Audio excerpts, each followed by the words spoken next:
For years, I've been saying that I think the Mistborn trilogy by Brandon Sanderson would make a fantastic video game, and I wanted to go through not the why it would make a fantastic video game, but the how. If it were actually adapted into a video game, how would you adapt it? And go through the various different components, be specific about what I would do for the combat, or what we would do to make the story actually unfold in a way that is satisfying, both as an adaptation where you're truly going to satisfy the fans of the books, but also to make a video game that is compelling, engaging, and something that I personally would actually want to play. I'm going to start with the combat itself, because I think with Allomancy in Mistborn, this is where this game has the potential to really shine.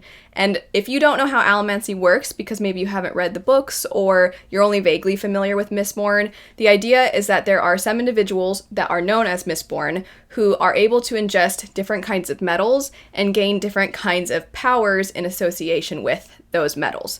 And then there are some individuals known as Mistings, and they only have the ability to gain power from one specific kind of metal, but they exist within the world and they can be very dangerous, or they can be people that serve as really helpful allies as well. And the way in which I would want to see Allomancy, I've been kind of inspired by a few different games that I think take advantage of a selection wheel, I'll call it. And a few games that come to mind, we have the newest one that I've played recently, Final Fantasy 16, where you cycle through the various different kinds of powers that you get throughout the game. And the way in which you cycle through these is very seamless. For me, it flows really well. I never felt daunted by it. I never felt overwhelmed. But once you reach a certain point where this circle fills up, you have certain abilities that you can use, and then you can switch between different abilities. There's a certain amount of metals that people can gain powers from in Mistborn, and so it would make sense that you would have these certain abilities tied to each of these things, that as they fill up, you can treat it as them ingesting that metal, and then maybe they reach for it and they're able to take in another one. And the various different kinds of powers, some of them are pushing, pulling, meaning they're able to push off of metals, which gives them the ability to essentially fly. And then you have something like pewter, which grants them an immense amount of strength. And I can just imagine just getting like this boost of strength, which would be really fantastic. You actually see Clive in Final Fantasy 16 experience something similar. There are other games that do the selection wheel in a way that I also think is quite seamless, or at the very least, it's fairly easy to navigate. I think Ghost of Tsushima does this really well with your various different weapons, the different kinds of ways in which you can equip different kinds of ammo for those different kinds of weapons. And so I could see something similar if you have your main character Vin, for example, switching between a quarterstaff of sorts, or if she has her knives. So you'd be able to incorporate both the magic and the different kinds of weaponry. I do think that if you're going to make the movement of the character satisfying, you have to make one of those particular metals that I described, the one that allows you to push. I think that you're gonna have to make that something that our character regularly taps into, because that would play a role in the navigation. And you would want the character to be able to go from point A to point B rather seamlessly. So I think the game would have to treat it as, maybe you can equip an accessory if you really want to go to that point where, if Vin is our main character, she just immediately will have more of that, and you treat it almost like she has an endless supply, or you just pretend that that one doesn't really need to fill up and that she just has access to it.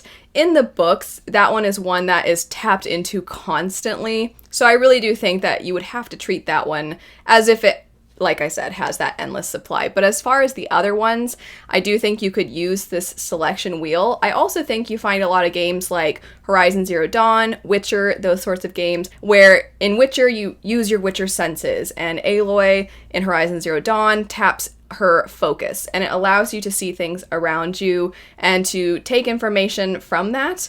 And there is a particular metal that allows you to kind of determine who's using other powers around you.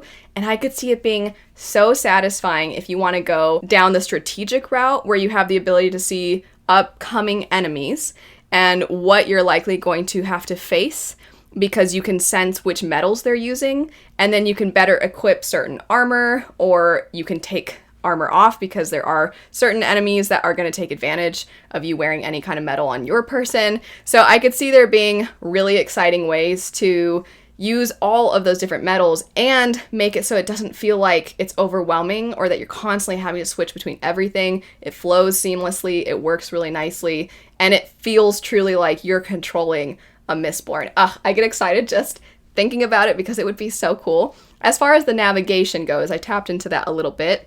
But elaborating a little bit further, there are some games where I think the navigation is just so satisfying and it's so fun.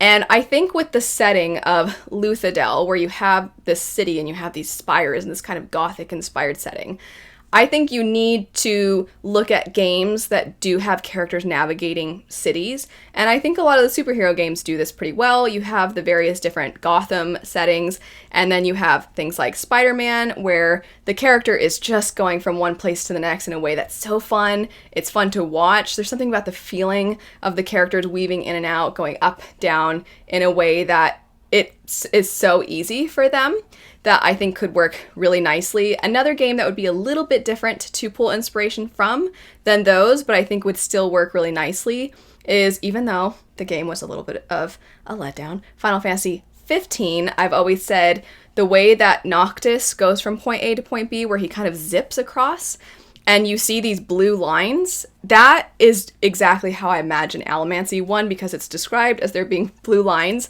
with sources of metal, but then also that would allow you to see the places that you could essentially grapple yourself to.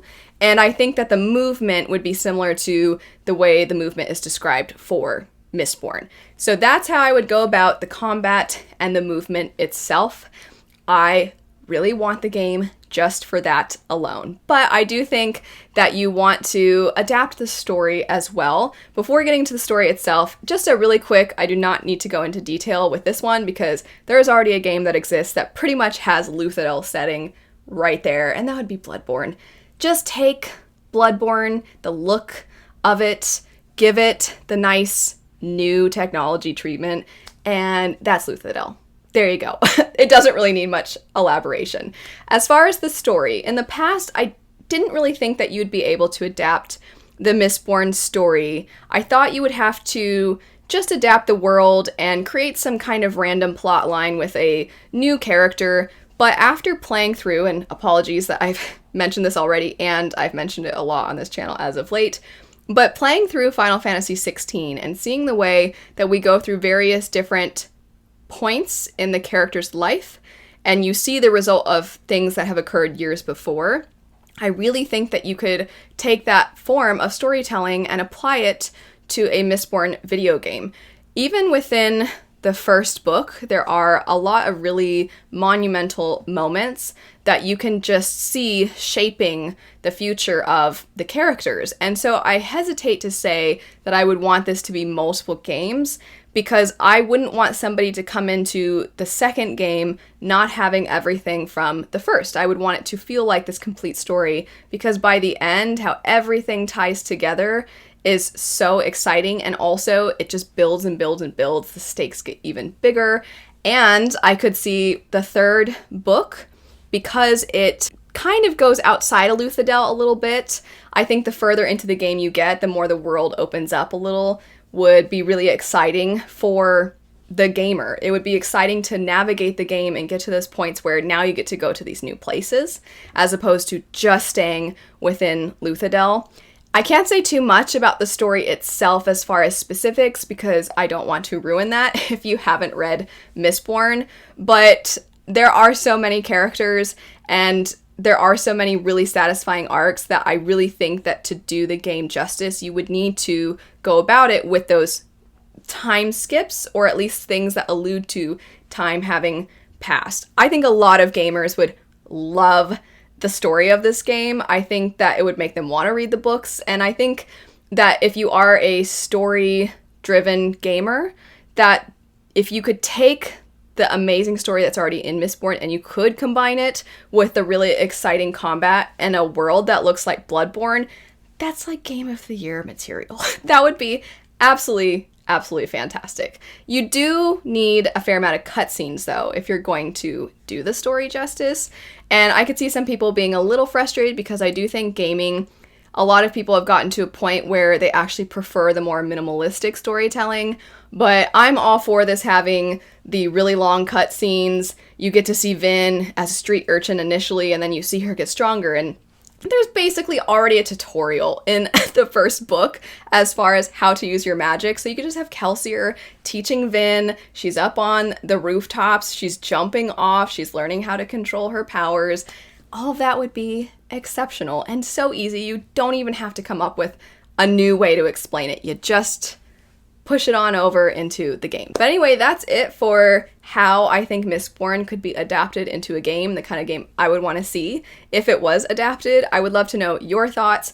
What would you maybe elaborate further on? What would you tweak? What would you change? What are your ideas for if this was a video game? And also, let me know if there are any other books or series that you'd like me to do this style of video for, because I love imagining a lot of my favorite stories as video games. So let me know if that's something you'd like to see. But anyway, thanks so much for watching. I hope you have a great rest of your day, and I'll see you later. Bye.